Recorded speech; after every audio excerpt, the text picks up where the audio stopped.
হলদিয়ায় BJP প্রার্থী অভিজিৎ গাঙ্গুলিকে ঘিরে চোর স্লোগান।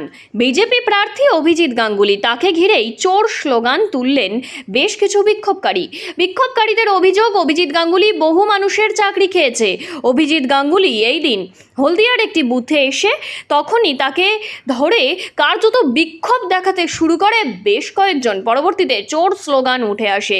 যদিও অভিজিৎ গাঙ্গুলির নিরাপত্তার লোকেরা অভিজিৎ গাঙ্গুলিকে সেই জায়গা থেকে বের করে নিয়ে যেতে সক্ষম হয়েছেন। বিজেপি সূত্রে জানা যাচ্ছে, বিক্ষোভকারীরা আর কেউ নন, শাসক দল তৃণমূল আশ্রিত দুষ্কৃতীরাই।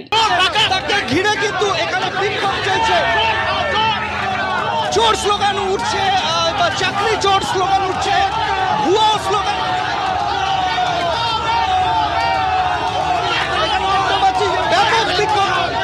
ব্যাপক বিক্ষোভ অভিজিৎ গঙ্গোপাধ্যায়কে ঘিরে ভোটের শুরুতে।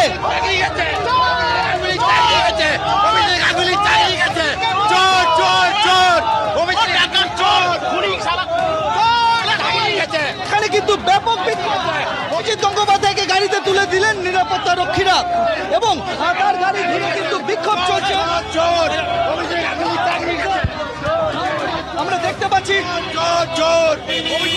চাকরি গেছে, অভিজিৎ গাঙ্গুলি চাকরি গেছে, চোর চোর চোর।